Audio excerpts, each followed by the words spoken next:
kekalahan. Pada tanggal 15 Agustus 1945, Kaisar Hirohito memerintahkan penghentian permusuhan terhadap sekutu setelah sebelumnya, yaitu pada tanggal 14 Agustus 1945. Sekutu menjatuhkan bom atom di kota Hiroshima dan Nagasaki. Berita tentang kejahatan senjata yang dilakukan oleh Jepang ini disiarkan di radio Jepang dari Tokyo. Ternyata siaran tersebut tertangkap di Indonesia dan Sultan Syahrir mendengarnya. Teman sekalian, apakah kalian sudah mendengar kabar tentang kekalahan Jepang? Belum kawan, dari mana engkau tahu tentang itu? Barusan saya dan Sukarni bertemu dengan Syahrir. Ia mendengarkan siaran radio.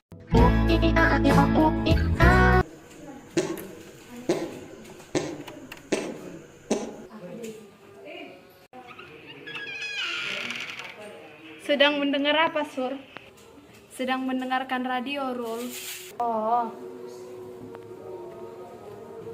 Pada 6 Agustus, Amerika Serikat menjatuhkan bom uranium Little Boy di Hiroshima. Pada 19 Agustus, Amerika Serikat menjatuhkan bom plutonium Fatman di Nagasaki. Pengeboman ini menewaskan antara 150.000 dan 246.000 orang, sebagian besar warga sipil.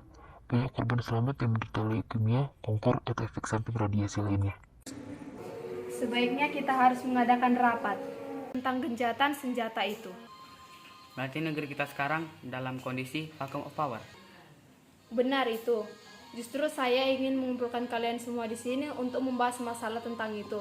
Kita harus memanfaatkan momen ini untuk memproklamirkan kemerdekaan. Tepat sekali, kita harus membagikan tugas. Wikana dan Cairul pergi ke tempat kediaman Soekarno, sedangkan saya dan Bung Darwis pergi untuk memerintahkan kepada pemuda untuk merebut kekuasaan Jepang.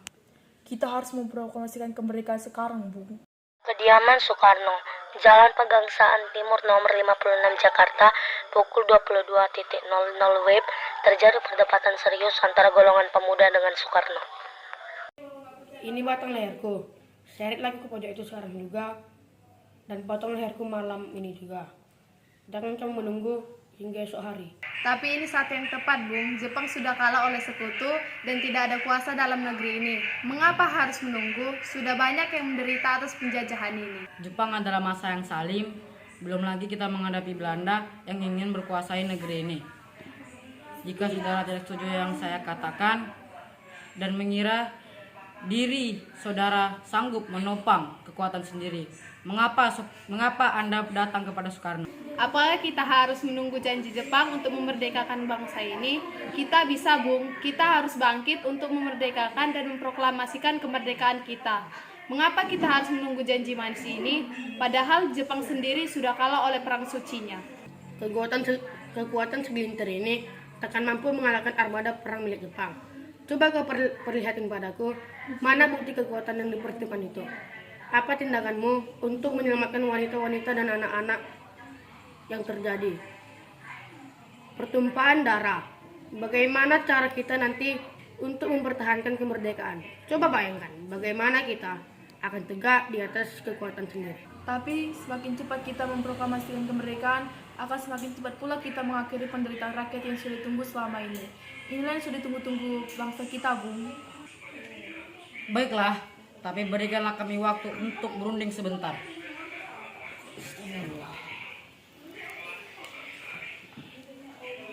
Bagaimana nih? Para pemuda menuntut untuk segera memproklamasikan kemerdekaan. Kita tidak boleh gegabah, Bung. Kita butuh waktu untuk mempersiapkan semua dengan matang, supaya tidak terjadi hal yang tidak diinginkan. Tujuan menurut saya yang terpenting sekarang adalah menghadapi sekutu yang hendak berkuasa di negeri kita kembali. Selain itu, masalah kemerdekaan sebaiknya kita bicarakan kembali dalam sidang PPKI 18 Agustus mendatang. Lalu bagaimana dengan pendapat golongan muda? Apakah kita biarkan saja?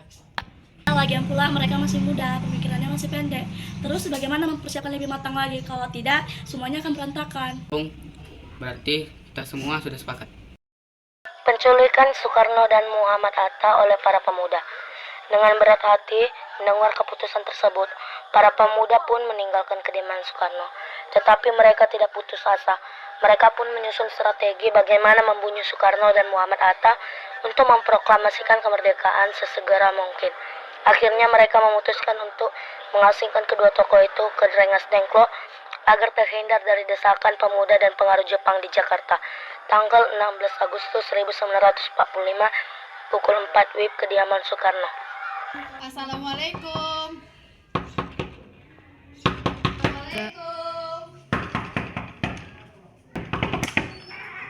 Waalaikumsalam. Ada apa saudara datang pagi sekali? Kami bermaksud membawa Anda dan Soekarno untuk pergi mengikut kami ke tempat pengasingan. Tempat lanskap? Apa yang saudara maksudkan? Ya, kami membawa kalian ke sini untuk terhindar dari ancaman bentrok dan antara rakyat dan Jepang. Baiklah, kami akan ikut.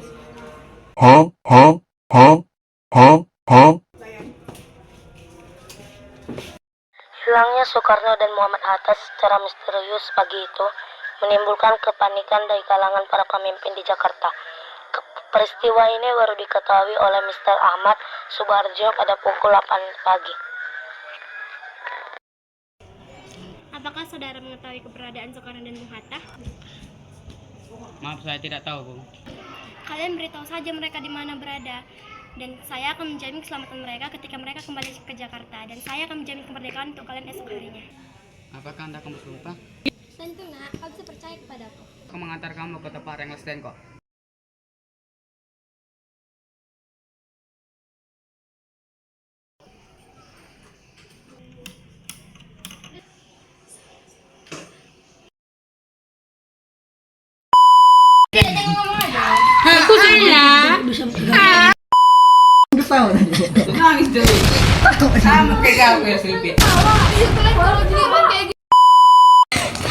Kampungan berlari. Trendy kayak gini. Gantong nih!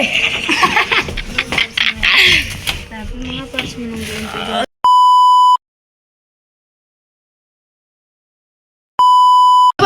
Kotor kali!